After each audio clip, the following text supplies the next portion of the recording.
저희가 이제 메리 슬래셔 이제 270페이지부터 이제 나가려고 하는데요. 제가 기도하고 시작하도록 하겠습니다. 좋으신 하나님 감사합니다. 하나님 저희들 오늘 이렇게 함께 기독교 선교 역사 함께 모이게 해주시니 감사합니다. 하나님 하나님의 일들을 더욱더 알고 싶습니다. 또 하나님께서 복음을 어떻게 신실한 이들을 통하여 또 어떻게 전파하시는지를 우리가 알기를 원합니다. 하나님 우리가 그들의 인생을 조명하면서 우리도 하나님 주신 소명이 무엇인지 발견해가는 귀한 시간 되게 하여 주시옵소서. 감사합니다. 예수님의 이름으로 기도합니다. 아멘. 네. 그러면 일단은 오랜만에 뵀으니까 간단하게 어떻게 2주 동안 어떻게 지내셨는지 좀 여쭤볼게요. 어떻게 지내셨나요? 우리 현인서 지사님, 박형근 권사님 어떻게 지내셨습니까? 저희 둘이서 알콩달콩 잘 지냈습니다. 네, 좋습니다. 네, 우리 김용자 교부장님은 어떻게 지내셨어요? 저도 뭐 그냥 평범하게 네. 그 시간이 어떻게 가는지 모르게 막 정신없이 어, 가네요. 그러게요. 네. 오늘은 굉장히 덥더라고요. 그쵸? 네네네. 네. 오늘은 완전히 여름 날씨. 네, 우리 박정희 지사님은 어떻게 지내셨어요? 저도 바쁘게 그냥 직장 다녀오고 지났죠. 바쁘게 막 그냥 책도 제대로 잘 못 읽었어요. 괜찮습니다. 오늘 같이 읽으면 되니까요. 네. 네, 우리 지연쌤은 어떻게 지내셨어요? 아셔. 네, 내가 저도 바쁘게 지냈는데 저는 이제 지난 월요일에 제 첫 논문이 발간이 돼서 네, 그래요? 학술지에 나왔어요. 그래서 와, 축하드립니다. 데뷔를 했답니다. 연구자로서. 와, 야, 이거 쉽지 않은데 굉장히 많은 시간들을 할애하고 또 계속 보고 계속 빠꾸 먹고 계속 그러셨을 텐데 아유, 예, 고생 많으셨습니다. 예, 저도 이제 신대원 때 갑자기 논문 썼던 그 시절이 또 생각이 나면서 아유, 그랬구나. 네, 좋습니다. 네, 저는 뭐 이사도 이사였지만 계속해서 하나님께서 그런 훈련을 시키시는 것 같아요. 이 시간 안배와 신앙의 개인 경건과 교회를 위한 일을 어떻게 병행하면서 잘 해 갈 것인가 이런 훈련들의 시간인 것 같아서 개인적으로는 좀 고되지만 너무 행복한 시간을 보내고 있습니다. 네, 계속해서 기도해 주셔서 너무 감사드리고요. 자, 그러면 메리 슬래셔 한번 나가보도록 하겠습니다. 우리 270페이지고요. 제가 개인적으로 사실 메리 슬래셔를 잘 몰랐었는데, 저 예전에도 이런 얘기를 들었는데, 이분을 이렇게 데이비드 리빙스턴 이후에 어떤 아프리카의 그 여선교사로서 잘 몰랐었는데 굉장히 위대한 인물들이었고 최근에 실제로도 많은 선교학과, 그 많은 외국의 이제 선교 분과에서도 신학의 분과에서도 많이 다루고 있고 많이 연구를 하고 있는 인물임을 제가 많이 발견을 하게 됐었어요. 그래서 최근에 이렇게 뭐 하나 보여드리면 소리가 잘 날지 모르겠는데 네. 네, 이렇게 외국에서 좀 많이 부각해서 많이 다루고 있는 인물이기도 합니다. 그래서 어, 네, 뭐 이거 제가 뭐 영어를 잘 할 줄은 몰라서 조금씩 자막 보고 이렇게 읽으면서 이제 봤는데 저희가 다루고 있는 이 아이고, 저희가 다루고 있는 어떤 책의 내용이랑 크게 다르진 않고요. 이제 볼만한 이 뭐랄까요 자료들, 영상들, 뭐 이렇게 이런 것들이 좀 있어서 재밌게 이렇게 한번 봤습니다. 저도 이제 강의 준비하면서 제가 2년 전에 강의할 때는 없었던 그런 좀 좋은 자료들이 많이 나와 있더라고요. 그래서 한번 이렇게 메리 슬러셔를 영어로 검색을 하시면 이렇게 나와 있습니다. 그래서 찾아서 보시면 좋을 것 같아서 이렇게 안내를 드렸고요. 음, 여러 의미에서 이 메리 슬러셔는 뭐라고 할까요? 저희들이 오늘 좀 살펴볼 그런 선교의 접점들이 많습니다. 자, 그러면 책을 한번 읽어보도록 하죠. 우리가 갖고 있는 270페이지입니다. 리빙스턴과 스탠리의 탐험 및 선교 사역의 영감을 받고 수많은 사람들이 아프리카로 진출했는데 이때는 남녀 구별이 없었다. 대다수 여성 선교사들은 당연히 기존 선교 기지 안에서 안전하게 사역하게 될 것이라고 생각하며 아프리카로 갔다. 메리 모펫이 생애 대부분을 쿠르 안에서 보냈던 것처럼 말이다. 네, 이제 메리 모펫이 나왔는데 이제 로버트 모펫 이렇게 같이 보시면 됩니다. 그래서 대부분의 여성 선교사들이 잡은 무엇이었는가? 잡은 무엇이었냐면 대부분은 선교자의 어떤 개척 정신으로 이렇게 사역했다기보다는 그의 남편을 조력하는 그런 역할로서 아이들 수많은 많이 낳았던 아이들을 이렇게 많이 케어하는 그런 역할들을 했던 것이 그 당시에 어떤 여자 선교사님들의 어떤 일들이었다는 거죠.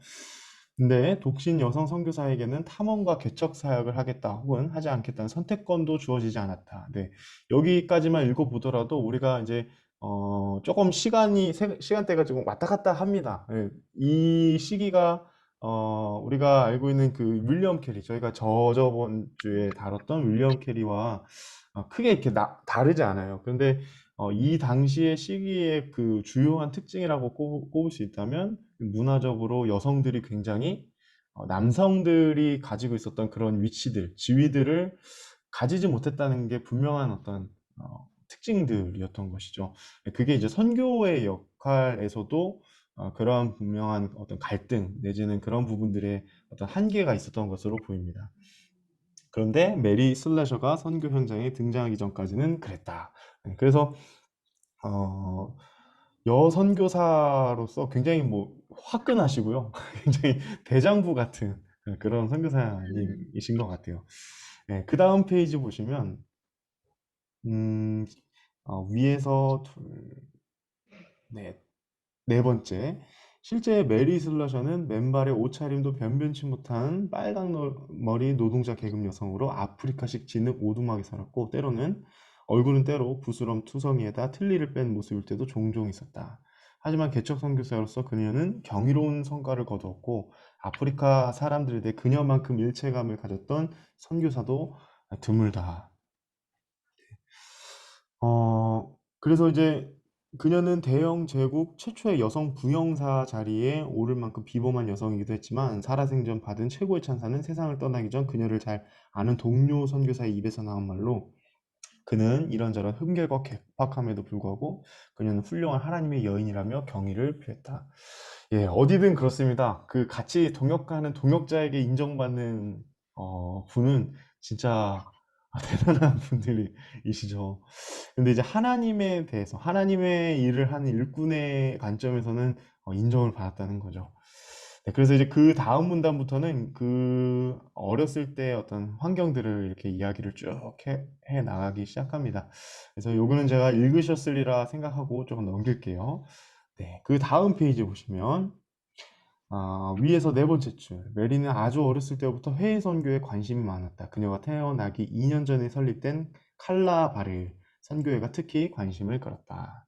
네, 여기 칼라바르에 저는 한번 밑줄을 쳐봤습니다. 왜냐하면 이 메리 슬래셔와 이제 거의 뭐 떨어질 수 없는 그런 선교회이고요. 네, 칼라바르를 제가 찾아봤어요. 근데 혹시 지금도 있을까 이렇게 생각이 들어서 뭐 찾아봤는데 그 지역에 이제 칼라바르의 이제 이 지역을 또 찾아보니까 뭐 이렇게 나오긴 하더라고요.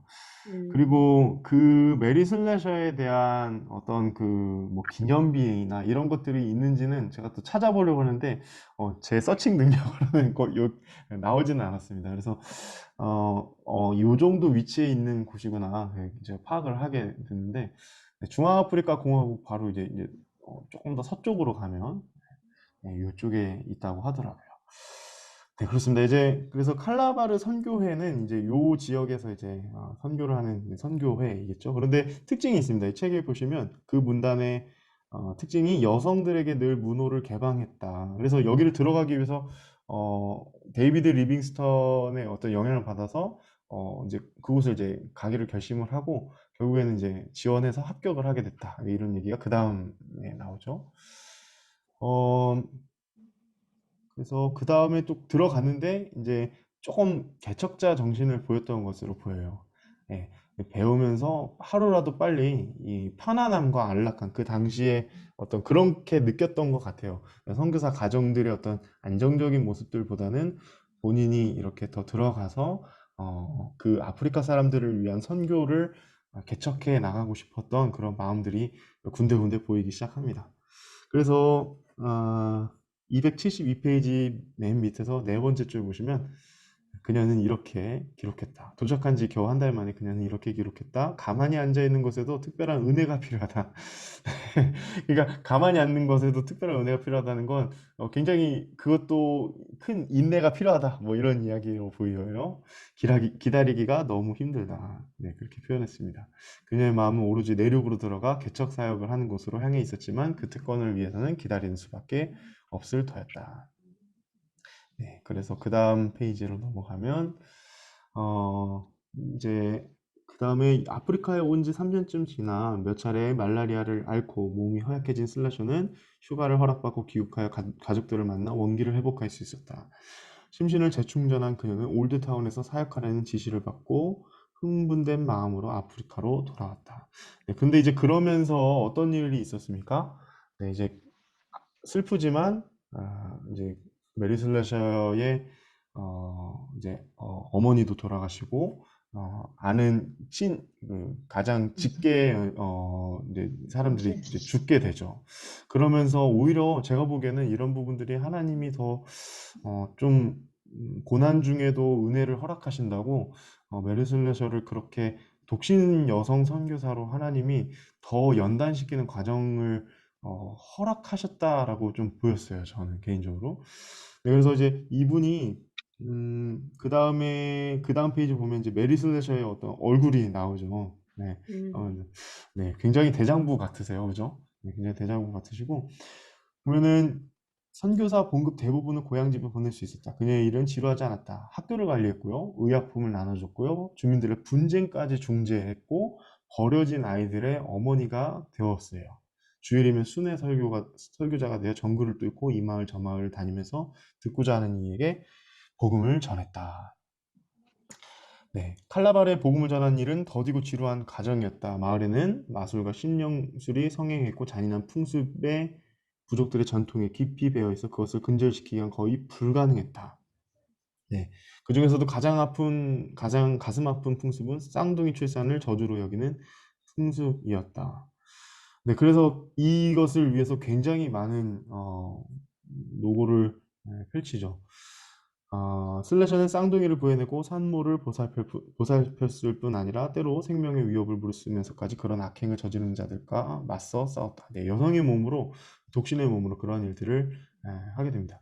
그리고 이제 여기는 책에 나왔는지 모르겠는데 입양을 굉장히 많이 합니다. 실제로. 그러면서 입양을 해서 자신이 이렇게 결혼하지 않았음에도 불구하고 이렇게 아이들을 키우면서 하나님 그런 은혜를 주셨다라고 표현을 하고요. 실제로 여기 나오나 모르겠네요. 자신의 일들을 도와주는 역할들을 이제 딸들이 하기 시작하죠. 274페이지 밑에서 5번째 줄. 두 번째 귀국 때 그녀는 자신이 구한 아기 제니와 동행했다. 네, 고향에서 그녀와 제니는 일대 선풍을 일으켰다. 사람들이 얼마나 많은 관심을 보이든지 선교위원회가 그녀의 휴가를 연장시켜 줄 정도였다. 병든 어머니와 여동생 때문에도 출국이 지체되었다. 1885년 거의 3년간의 휴가를 마치고 그녀는 내륙으로 더 깊이 들어가기로 마음먹고 아프리카로 돌아왔다. 네, 그 다음에 어머니의 사망과 여동생의 사망 소식이 들어오게 되고 내륙으로 더 이제 들어가는 계기가 됩니다.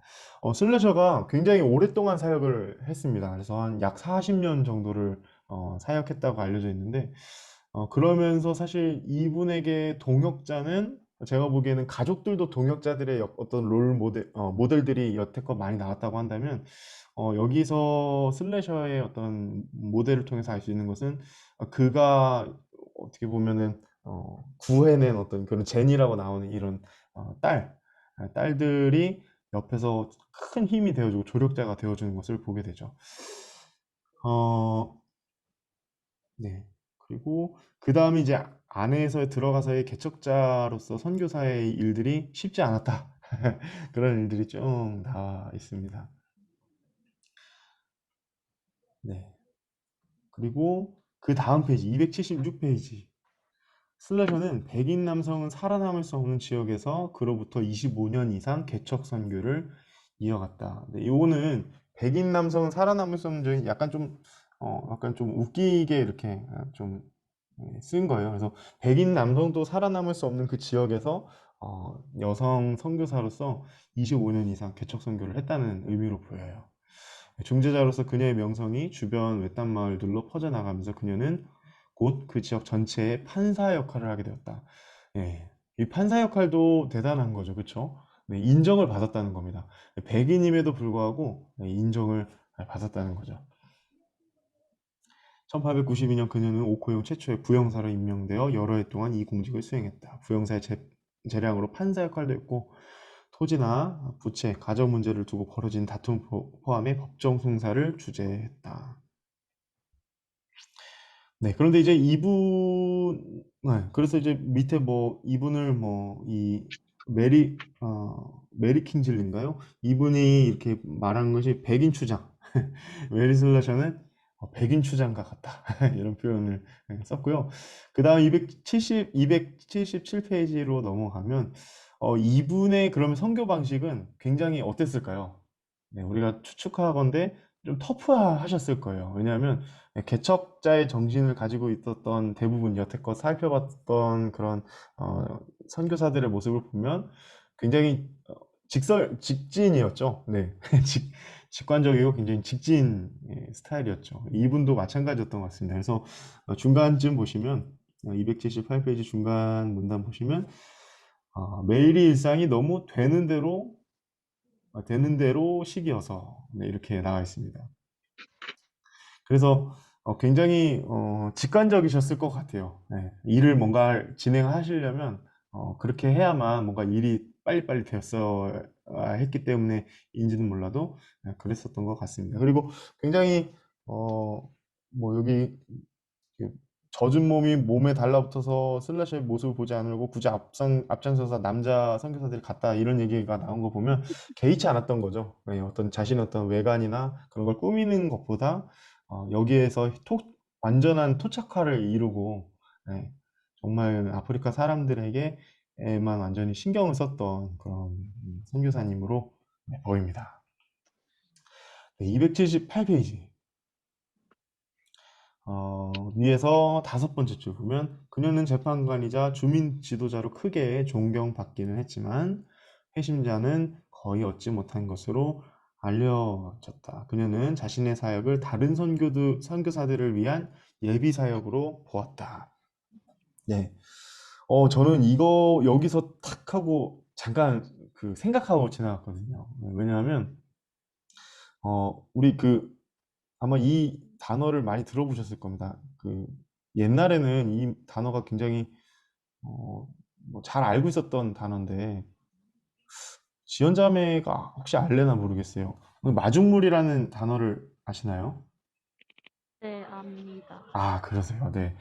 네, 그러니까 사실 이제 펌프질을 해서 옛날에는 이렇게 물을 부어냈잖아요. 그래서 그 마지막까지 이제 어떤 물을 끌어내기 위해서 첫 번째 물이 되게 중요한데 제가 보기에는 이 선교사님은 사실 사역의 어떤 성과나 그런 결과들이 굉장히 미미했음에도 그러니까 회심자가 적었다는 것을 추론컨대 그랬음에도 불구하고 개의치 않으려고 굉장히 마음의 그런 것들도 굉장히 노력을 하셨던 것 같고 또 자신의 사역에 대한 그런 분명한 어떤 정리들이 있었던 것 같아요. 저는 여기서 굉장히 좀 놀랐어요.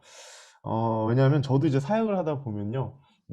어떤 사역들은 굉장히 이렇게 가시적인 성과들이 바로바로 보이는 그런 사역들이 있습니다. 그러면 굉장히 저조차도 힘이 나고요. 막 이렇게 더 하고 싶고 그렇게 되는데, 그렇지 않은 사역들이 있어요.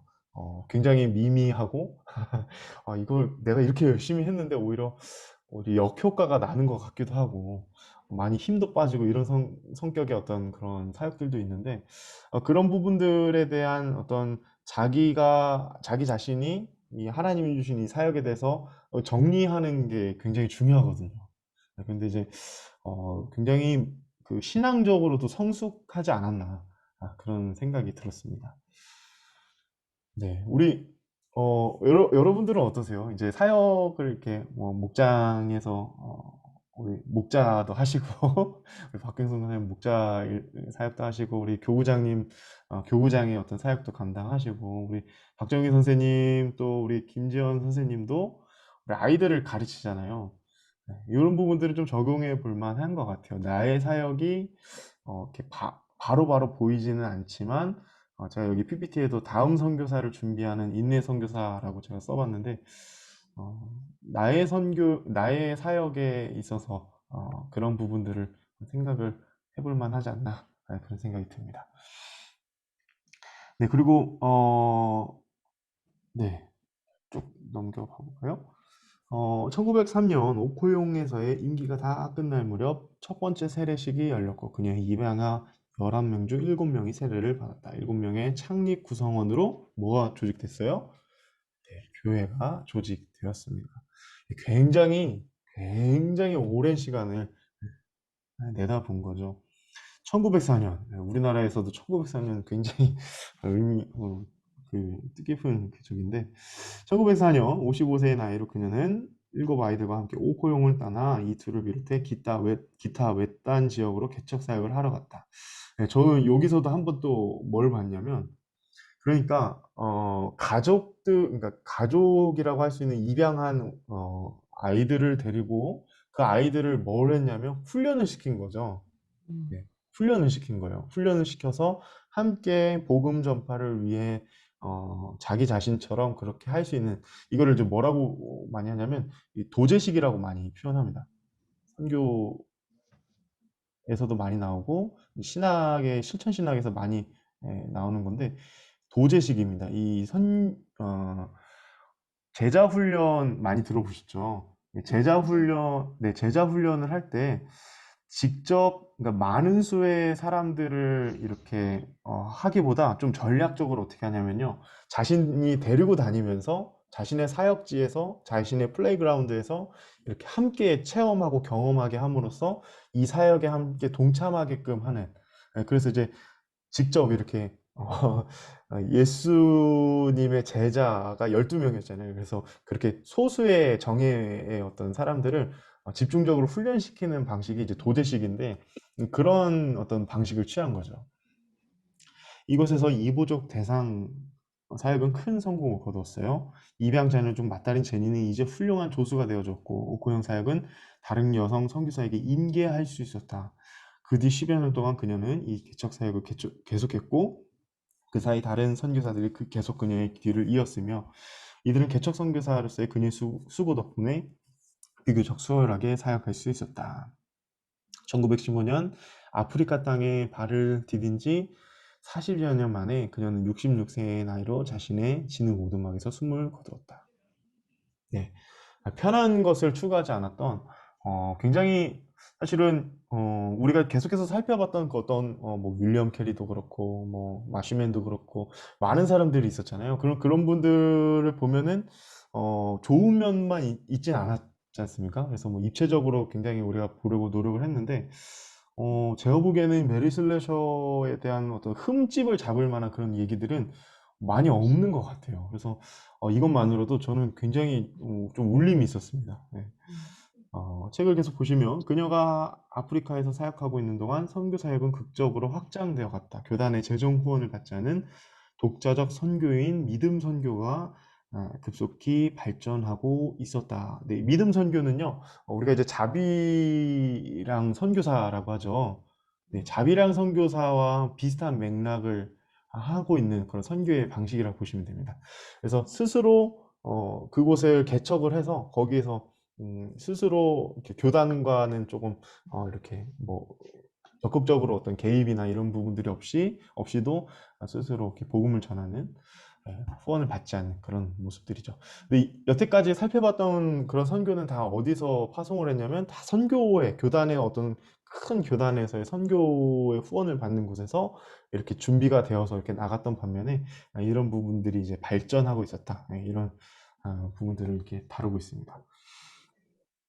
교단 선교에는 해외 선교분야에서 극적인 증가세를 보였다. 성공의 선교의 경우 100여 개를 약간 넘다가 이 시기에 1000개 이상이 되었다. 네, 그래서 사실 성공회 뭐 그리고 또 이제 1904년대 이때쯤부터는 이제 우리나라와도 이제 연관이 있는 시기이죠. 그래서 우리가 이제 제 기억에 1908년이었던 것 같아요. 1908년에는 우리나라에서 이제 선교사님들이 다양한 교단의 선교사님들이 들어오게 돼서 선교사 분할 정책이라고 해서 우리나라에도 이렇게 팔도를 다 이렇게 나눕니다. 예, 지금 카톨릭이 그렇게 하는 것처럼 다 나눠가지고 어느 교단은 어디 이렇게 지역들을 정해줘서 서로 분쟁 없이 싸움 없이 복음 전도를 하도록 하는데 이런 내용들의 반증은 무엇이냐면 이제 여기서 나오는 이 믿음 선교도 지금 이렇게 커져가면서 선교회 어떤 교단화 선교회는 꾸준히 개신교 선교회를 말합니다. 개신교 선교회는 꾸준히 증가하고 발전했음을 알 수 있습니다. 그래서 위대한 세계임은 분명해 보이죠. 네. 그렇습니다. 여기까지 해서 이제 아프리카를 좀 다뤘고요. 그 다음 270페이지는 이제 중국입니다. 중국의 땅덩어리를 생각해 보면, 여기, 네. 여기 지금 제가 사진, 여기 보이시나요? 네. 입양하면서, 같이 입양했던 아이들과 함께 찍었던 사진 같아요. 그래서, 제가 그랬던 것 같습니다. 그래서 귀엽죠. 이렇게 보면은 우리가 아까 제가 많이 못 다뤘는데요. 쌍둥이 살해 이게 이제 미신적인 이유로 쌍둥이면 부정하다고 생각해서 막 죽였다고 하죠. 네, 그런데 그런 것들을 앞장서서 이렇게 막으려고 노력했던 생명을 정말 중요하게 여겼던 선교사님이시죠. 그러니까 사실은 아프리카식으로 살면서 아이들을 키운다 이거는 진짜 쉽지 않은 일이잖아요. 그죠? 자신의 아이들도 아니고 그러니까 자신의 배로 낳은 아이들도 아님에도 불구하고 그렇게 했다는 것 자체가 참 대단한 선교사님 이신 것 같습니다. 자, 그러면 중국 선교를 좀 보도록 하겠습니다. 중국 선교. 사진이 이게 다 안 나오네. 이 사진을 꼭 보여드려야 되는데. 중국이라는 땅은 굉장히 선교사님들에게 있어서도 선교 역사에 있어서도 좀 핫한 땅입니다. 특히 이제 18세기 말 19세기 초 우리가 인도 선교를 처음부터 가려고 했던 선교사님들이 많이 없어요. 오히려 그 영국의 영향으로 인해서 활발히 이제 교류하려고 했던 곳이 어디였냐면 청나라. 그래서 중국으로 많이 가려고 했었단 말이죠. 그래서 중국이라는 곳을 개척자 정신으로 많이 뚫고 싶어 했었어요. 네, 선교사님들이. 네, 그래서 굉장히 핫한 곳이었다. 네, 이런 포인트를 좀 가져가시면 좋겠고요. 그렇지만 굉장히 어땠을까요? 네, 굉장히 들어가기 쉽지 않은 나라였습니다.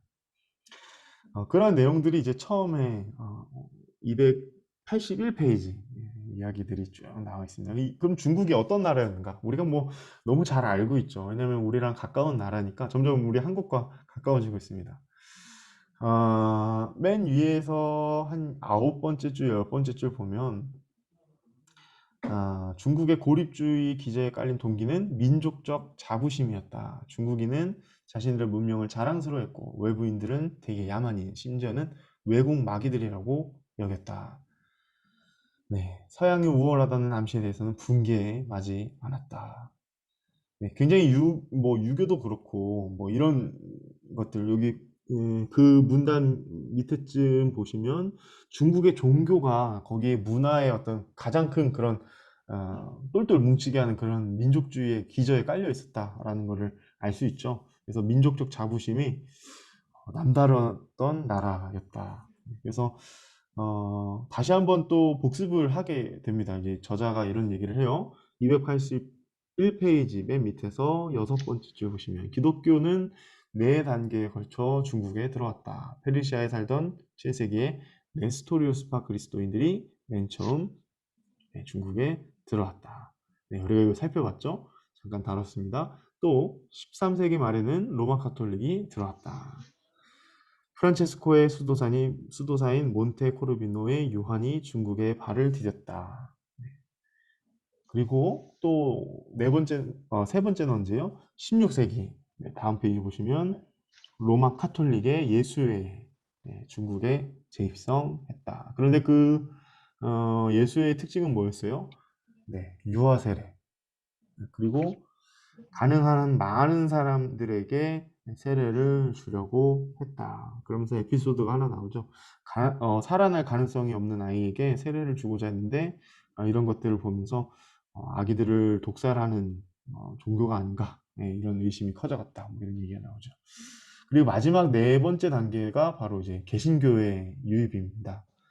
19세기 초 로버트 모리슨과 함께 개신교가 밀려 들어온 곳이었다.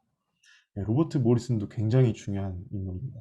중국의 선교에 굉장히 중요한. 그러나 여러 가지 현실적 이유로 사실상 중국은 여전히 문을 닫아 걸고 있었다. 중국 당국자들은 아편 수입을 철저히 저지하고 있었는데 이들이 생각하기에 아편 수입을 막는 유일한 해법은 외국 상인들과의 모든 교역을 금지하고 항구를 다 봉쇄하는 것뿐이었다. 네, 우리나라 누가 생각나실까요? 좀 흥선대원군 이런 사람들이 생각이 납니다. 그래서 철저히 이렇게 막으려고 했었던.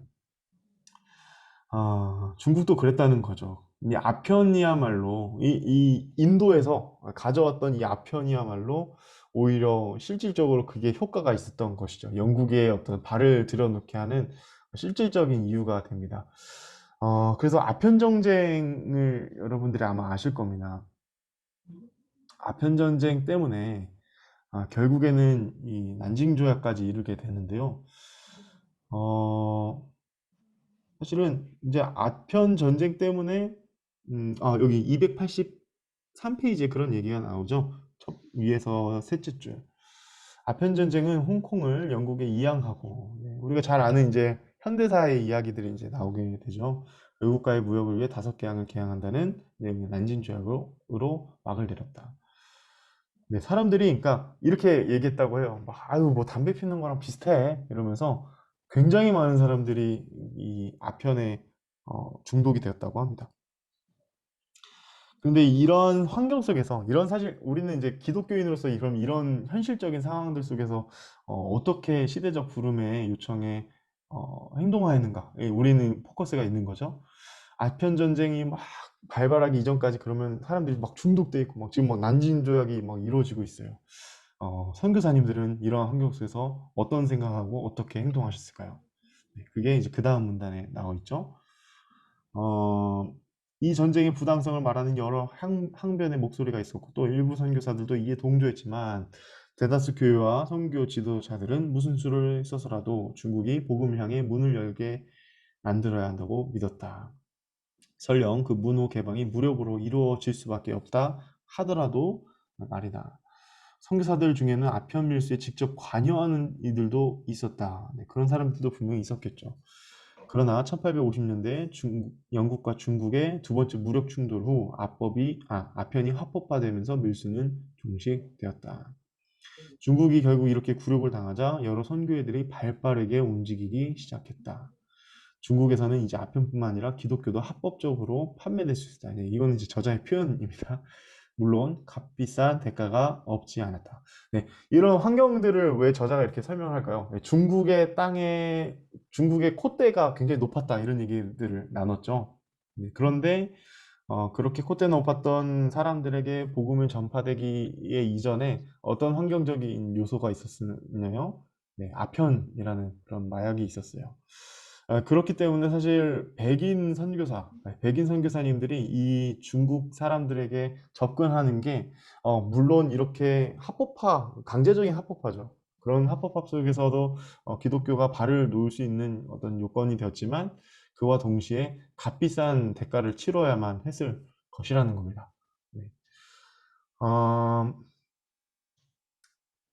이거는 그래서 이제 조금씩 개방하게 되는데 이제 광동부터 열리기 시작했어요. 근데 이제 선교사님들도 광동으로 처음에 들어갈 수밖에 없었다. 이게 사실 계속 우리가 살펴봤던 어떤 내용과 비슷합니다. 최초의 땅에 이렇게 들어갈 때 우리가 봤던 건 뭐냐면 해안가부터 결국에 이제 들어오기 시작했잖아요. 그죠? 네, 뭐 아프리카도 그렇고 뭐 아메리카도 그렇고 네, 다 그랬습니다. 그죠? 네, 인도도 마찬가지였고. 그래서 보면 이제 결코 국가와의 어떤 관계 속에서 환경 속에서 사실은 선교사님들도 자유로울 수는 없었어요. 그렇죠? 그런 환경 속에서 최선을 늘 선택해야만 했으니까. 그래서 여기 보시면 광동부터 이제 이렇게 출입이 가능하기 시작하면서 철저히 통제된 13행 지역에서 외국 상인들은 청나라 정부가 임명한 소수의 13행 행상들과만 교역을 해야 했다. 예, 왜냐면 그 우리가 방금 얘기했던 것처럼 전쟁이 일어나고 난징 조약이 이루어지기 전까지는 굉장히 엄격하고 까다로웠기 때문에 그렇습니다. 네, 그래서 조금씩 조금씩 열리게 되는데 이런 환경적인 요소들도 우리가 좀 살펴보았습니다. 자, 로버트 모리슨 봐볼게요. 로버트 모리슨 283페이지입니다. 로버트 모리슨은 중국에 들어온 최초의 개신교 선교사로 19세기 전반부 그 적대적인 땅에서 외국인들이 얼마나 만만치 않은 장애물을 맞는지를 고려한다면 정말 주목해 볼 만한 가치가 있는 탁월한 인물이다. 하나님께서 자신을 보내시되 가장 큰 난관, 어느 모로 보나 결코 이겨낼 수 없어 보이는 그런 난관이 기다리고 있는 땅으로 보내주시기를 기도했다. 그의 기도는 응답되었다. 그는 중국에서 25년 동안 버텨냈으며 그동안 회심자는 12명이 채 되지 않았다. 모리스는 1782년 잉글랜드에서 8남매 중 막내로 태어났다. 선교에 대한 관심은 어릴 때부터 생겨났다. 특히 선교 잡지를 읽으면서 더 큰 관심을 갖게 되었다. 선교사가 되는 게 그의 꿈이었지만 한 가지 걸림돌이 있었다. 바로 어머니였다. 어머니와의 워낙 깊은 애정으로 강하게 결속되어 있었기에 그는 어머니가 살아계신 동안에는 외국으로 나가지 않겠다고 약속했다. 지체 기간은 길지 않았다. 어머니는 1802년 그가 20살이 되던 해에 돌아가셨다. 2년 후 그는 런던 선교에 지원하여 허입되었다. 중국에 가서 선교 활동을 하고 싶다는 욕구가 그의 마음을 무겁게 짓눌렸고 그래서 그는 런던에 살고 있던 한 중국인 학자와 함께 공부를 하면서 중국에 함께 갈 만한 동료가 나타나기를 기다렸다. 동역자가 쉽게 구해지지 않자 그는 혼자서 중국으로 갈 계획을 세웠다. 그러나 중국으로 갈 방도를 찾는다는 건 간단한 일이 아니었다. 동인도에서는 선교 일에는 관여하지 않으려 했다. 1807년 1월 모리스는 어머니가 돌아가신 지 거의 5년 만에 마침내 미국을 거쳐 광둥으로 가는 미국 선박에 몸을 실었다. 네. 미국에 기항하는 동안 만난 국무장관 제임스 메디슨은 광동 주재에 미국 영사에게 그를 소개하는 소개장을 써주었다. 네, 그래서 이것도 제가 밑줄을 쳤네요. 나중에 모리슨이 자주 인용하는 선주와의 대화도 이때 미국에서 나눈 대화였는데 선주는 이 젊은 선교사를 짐짓 이렇게 떠보았다. 그러니까 모리슨 씨 우상 숭배의 나라 중국 제국에 정말 뭔가 영향을 끼치고 싶다고요? 그러자 모리슨이 이렇게 대답했다. 아니요, 선장님. 하나님께서 그렇게 하시길 기대하는 거죠. 네, 되게 멋있는 고백이지 않습니까? 네. 그래서 쭉쭉 넘겨보면 여기 광둥도 보시면 그 다음 페이지에 지도가 있습니다. 그죠? 네, 보시면 우리가 잘 알고 있는 우리나라도 위에 보이고 하는데 광둥도 이제 해안가죠. 해안가. 네, 해안가부터 이렇게 다시 한번 복음이 이 땅에도 전파가 되는 것을 보게 됩니다. 근데 이제 그러니까 지금 선교회에 어떤 정식적으로 이렇게 해서 사역하는 게 아니라는 걸 우리가 기억을 해야 됩니다. 그래서 이거 PPT를 다시 켜 드릴게요.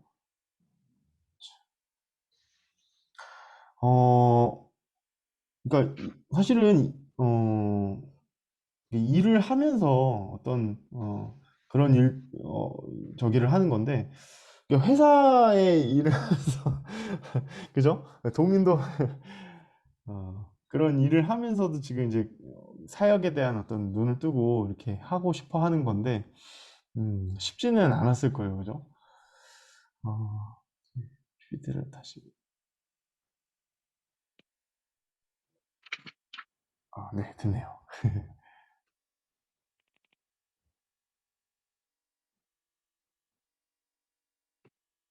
어,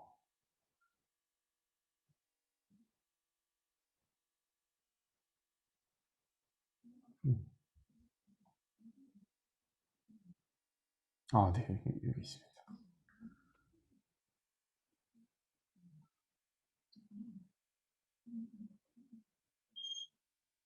네. 네, 그래서 이제 이건 아까 제가 보여드렸던 거고, 로버트 모리슨. 로버트 모리슨 그래서 처음에 효자 모리슨이라고 적어봤는데 이제 어머니 때문에 그런 얘기를 적었고요. 장로교인이자 런던 선교의 선교사, 중국 최초의 개신교 선교사고 동인도 회사의 통역사 신분으로 가게 됐는데 성경 번역을 너무 열심히 하다 보니까 당연히 눈에 이제 별로 좋게는 보이지 않았던 거죠. 네, 그래서 이제 그런 얘기들이 이제 쭉 나오고, 여기서 이제, 아내 메리를 만나게 되는데, 아내와 떨어져서 살게 된다는 얘기가 286페이지의 책에서 쭉 나오고 있고요. 그리고 나서, 그 다음 이제 아이들을 보냅니다. 잉글랜드로 보내고, 어떻게 보면은, 그래서 더 어떤 이 선교에 집중하기 위해서 그렇게 조금 애석하고 좀 힘든 결정을 하게 되는 거죠. 286페이지 맨 밑에서 네 번째 줄. 그래서 성경 번역에 매진을 하게 됩니다. 근데 그 다음 줄 보시면 그는 동인도 회사를 위해 일하는 시간을 아까워했다. 드러내놓지는 않았지만 다른 무엇보다도 자신의 본분은 선교사라고 생각했기 때문이다. 저는 조금은 알 것 같아요. 이 마음을 조금 알 것 같아요. 이제 저도 이제 알바했었던 때가 있는데, 음, 일부러 알바를 뭘 택했냐면, 책 읽는 시간을 좀 어떻게든 가져보려고 서점 알바를 일부러 했어요. 돈을 많이 못 받았지만, 기독교 서점에 알바를 했습니다. 왜냐하면 제가 다른 알바는 해야겠고, 알바는 꼭 해서 이제 돈은 벌어서 제가 먹고는 살아야 되니까, 학부 때 그렇게 일을 결정하게 됐는데, 아무래도 기독교 서점에서 일을 하면 신간 서적도 볼 수 있고 많이 혼났어요. 책 몰래 보다가 왜 일은 안 하고 책만 보냐고 그래서 많이 혼나게 됐는데 이런 고민들이 왠지 좀 알 것 같아요. 재밌으라고 한번 말씀드려봤습니다. 1815년 그 다음 페이지 보시면 1815년 그가 신약 성경을 번역했다는 사실이 공개되자 회사 관리는 그를 해고하라고 지시했다. 비록 그 지시는 이행되지 않았지만 말이다. 탁월했나 보죠. 네, 여러 일들을 열심히 잘 하셨나 봅니다. 또 재밌는 에피소드가 그 다음 문단에 나오는데요. 동인도 회사 모리슨이 성경 번역 작업을 못마땅해 하리라는 거 충분히 예상할 수 있는 일이었지만 그리스도인들 중에서도 그의 번역 작업을 싫어하는 이들이 있다는 사실은 모리슨에게 또 하나의 근심거리였다. 그가 중국에 도착하기 전인 1806년 세란포르에서 윌리엄 캐리와 동역하는 조슈아 마시맨, 기억나시죠? 삼총사 기억나시죠? 네, 마시맨이 성경 번역을 염두에 두고 중국어를 공부하기 시작했다. 이제 그 다음부터는 말 안 해도 잘 아시겠죠? 약간 선의의 경쟁이라고 하기도 좀 애매하고 최초라는 타이틀에 대해서 이렇게 경쟁 의식이 생겼다. 이런 얘기들을 하고 있습니다. 네, 그렇습니다. 그래서 이런 거 보면 좀 사실 좀 힘 빠지긴 해요. 네, 그리고 또 남일 같지도 않고, 이게 선의의 경쟁도 중요하긴 한데, 이제 저도 이제 어원화를 해서 해보고, 그래서 우리 아이들에게도 좋은 동기부여가 되긴 하는데, 어떤 때는 그게 또 너무 지나치면, 좋지 않은 것은 분명해요. 네, 그래서 이런 거 보면 조금 힘 빠지긴 해요. 그래서 이제 그런 얘기들, 일반적으로 마시는보다는 모리슨이 중국어 성경 번역의 개척자로 기억되고 있다. 네, 그게 더 중요하겠습니까? 그죠?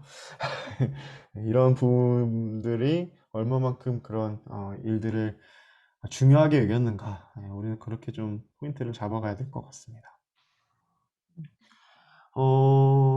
두 사람 사이에 그런 경쟁이 있었다고 해서 선교사들이 서로에게 보인 수많은 호의의 사례들이 덮여 가려져서는 안 된다. 장로교인인 모리스는 중국에 복음을 전한다는 이 엄청난 도전에 완전히 사로잡혀 있었지만 다른 교파 선교사들의 수고와 관심을 기울이지 못한 만큼 그 일에 함몰되지는 않았다. 한 예로 아시아는 우리가 책임져야 한다는 성공의 선교의 헨리 마틴의 설교에 감명받고 캘커타에서 진행되는 성경 번역 사역을 위해 마카오의 그리스도인들을 상대로 거의 $300에 이르는 기금을 조성하기도 했다.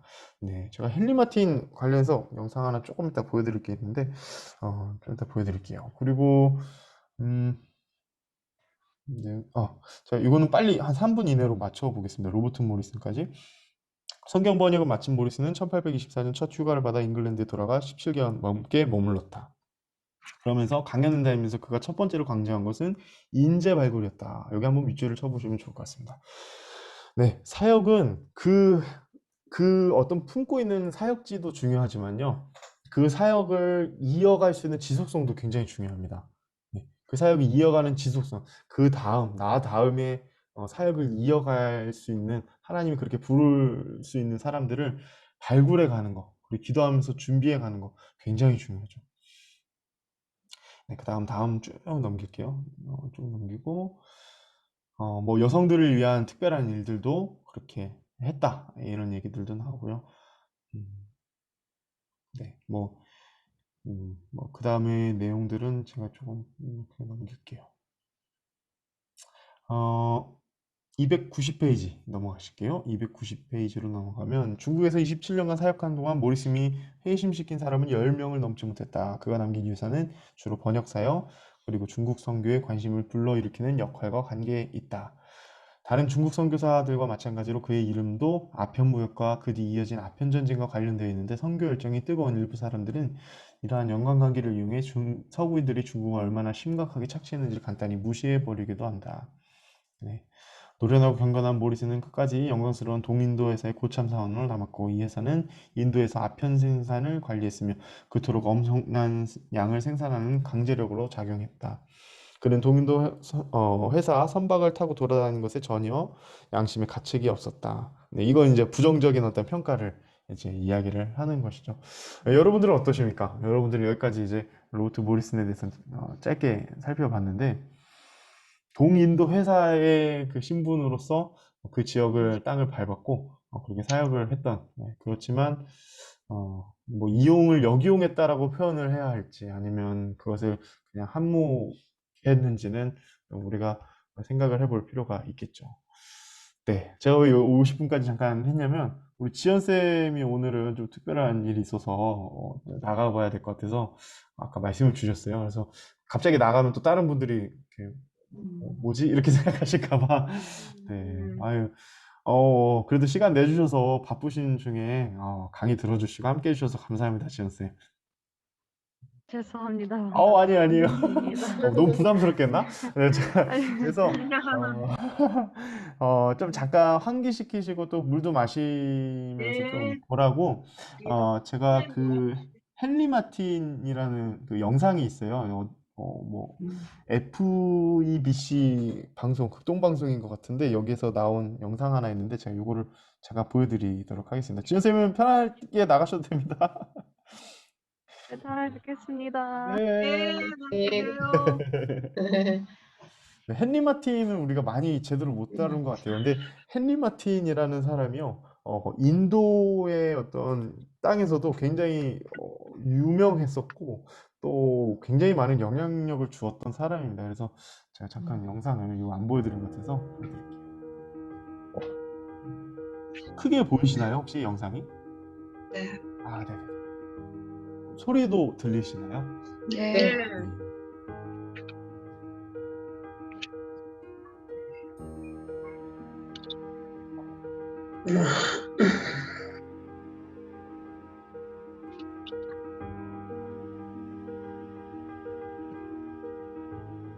네, 이렇게 보면 다 연결되어 있죠, 그렇죠?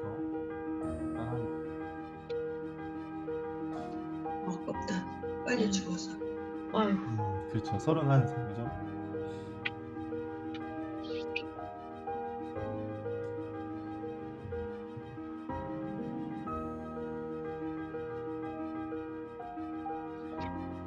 사실 성경 번역을 이 세기에, 그러니까 이 당시 세기에 감당해 주셨기 때문에 사실 저희는 그 혜택을 누리고 있는 겁니다. 정말 그거는 정말 하나님께 감사해야 되고, 정말 희생했던 많은 진짜 위대한 사람들, 하나님의 사람들에게 정말 감사해야 돼요.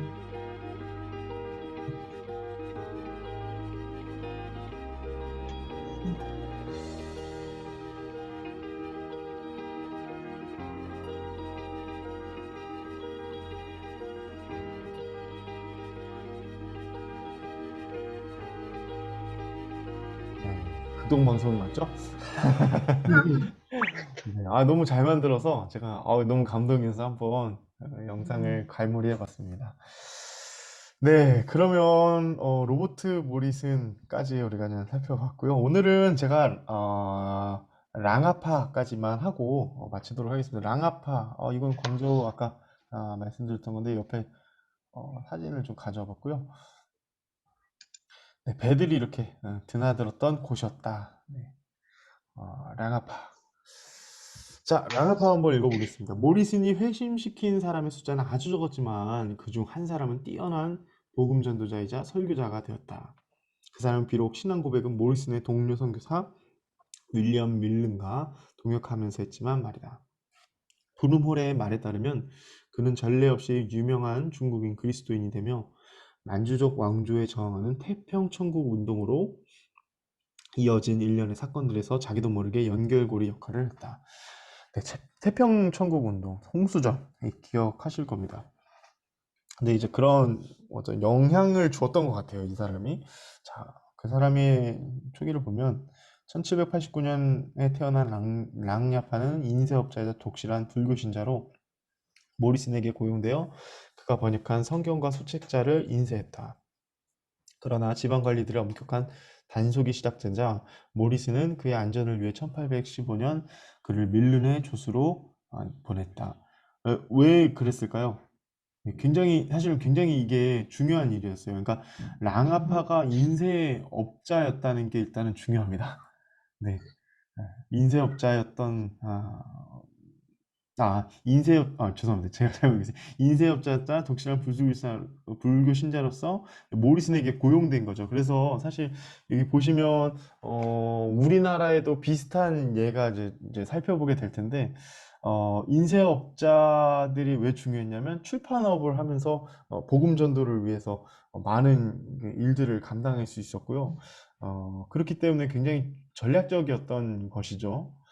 근데 이제 걸리면 굉장히 위험했습니다. 예, 생명의 위험도 있었을 테고 그렇기 때문에 근데 랑아파도 보시면 이 성경 인쇄를 이렇게 하다가 성경의 메시지에 깊이 빠져들기 시작해요. 우리나라에서도 최초에 이렇게 복음 전파가 성경 번역 작업을 도와주면서 그렇게 됐던 분들이 계시거든요. 그런 것과 좀 비슷한 모습을 보게 됩니다. 인쇄업자인 만큼 랑아파는 곧 자기 글을 써서 인쇄하기 시작했고 이 책자들은 그가 한 일 중에서 가장 지속성 있는 공헌이 되었다. 그는 자신이 발간한 최초의 중국어 소책자의 세상권을 위한 주해 독본이라는 뜻의 구세족 찰요 약해라는 이름을 붙였다. 37쪽에 이르는 이 책자에서 그는 창조주 하나님의 권세와 십계명에 대해 이야기했고 바울 서신을 다양하게 인용해 하나님의 진노와 자비를 설명했다. 랑아파는 직접 짠 목판으로 이 책을 200부 인쇄해서 1819년 광둥과 그 주변 지역에 배포하기 시작했지만 얼마 안가 중국 당국에 체포되어 투옥당한 지 벌금도 내고 잔인한 태형도 당했다. 태형이 우리가 생각하는 그냥 이렇게 때리는 태형의 이상인 거 아시죠? 굉장히 죽기까지 하는 굉장히 그 엄중한 그런 형벌이었습니다. 관리들은 랑아파의 집을 압류하고 그가 만든 목판을 모조리 불태웠다. 그러나 그는 이에 굴하지 않고 이후 몇 달에 거쳐 아내까지 회심시켜 직접 세례를 주었다. 얼마 뒤 이들 부부는 로버트 모리슨을 설득하여 아들에게 세례를 베풀게 했다.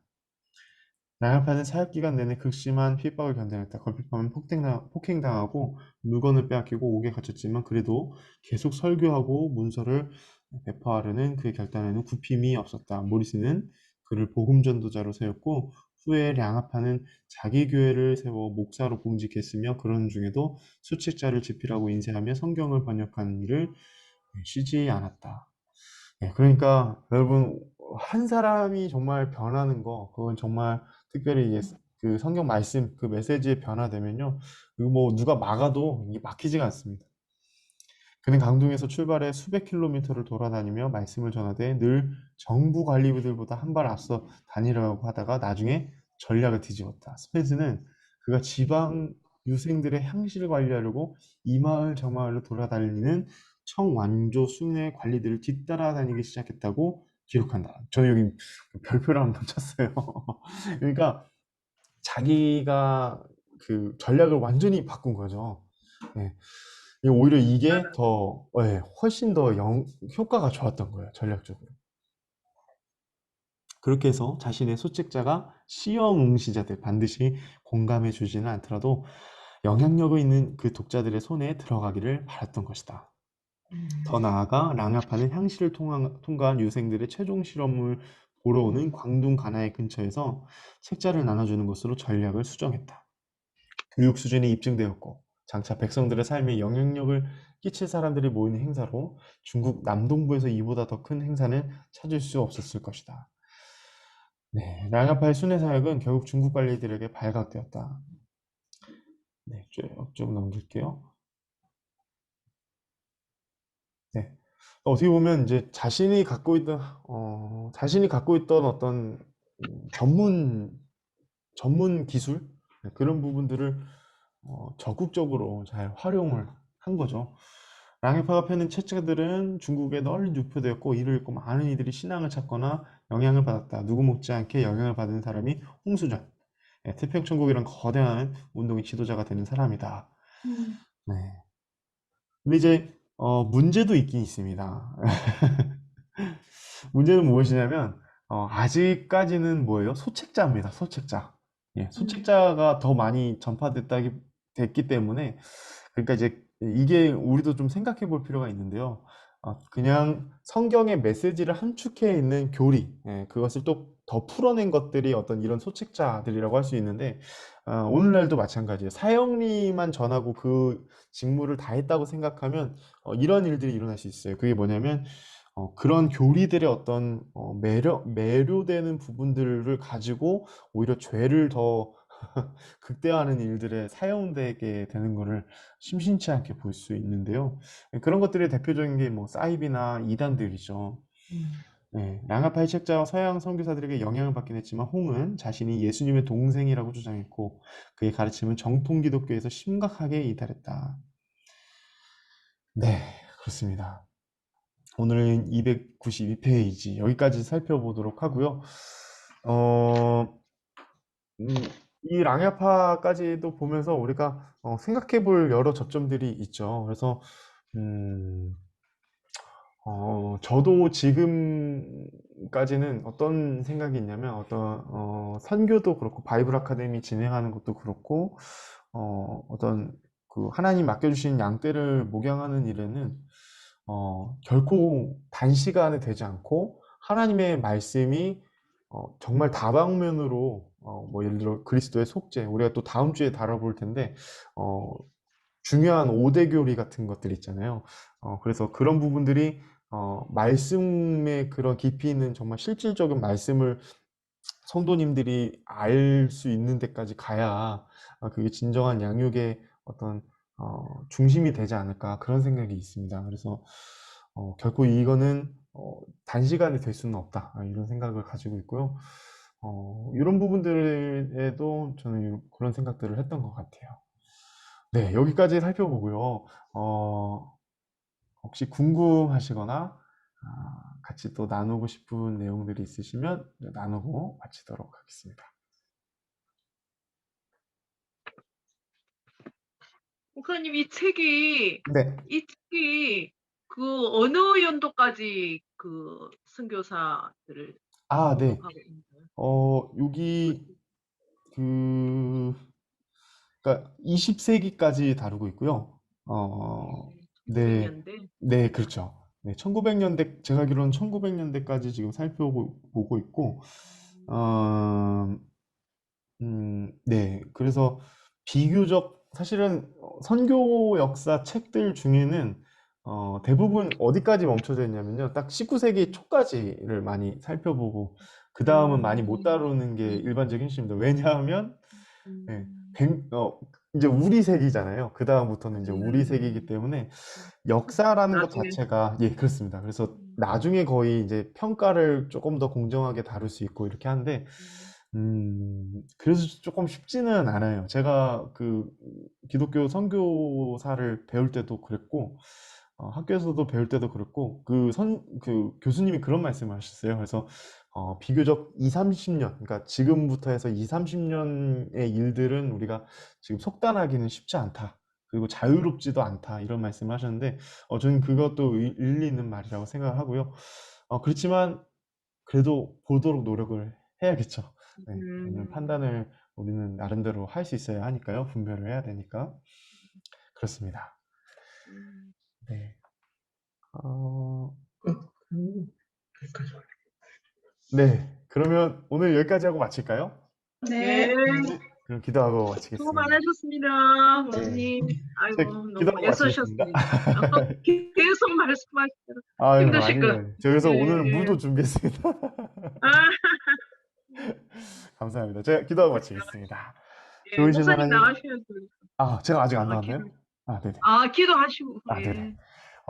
좋으신 하나님, 감사합니다. 오늘도 저희들 함께 모이게 하시고, 각자의 위치에서, 하나님께서 우리 사람들을 어떻게 또, 헌신하게 하시고, 또 그런 어떤 환경들 속에서, 힘쓰게 하셨는지를 살펴보았습니다. 하나님, 우리도 우리의 하나님 주신 이 환경들, 이 세상을 잘 분별해내게 하시고, 잘 긍정적으로 사용할 수 있는 그런 지혜와 담대함도 주시길 소망합니다.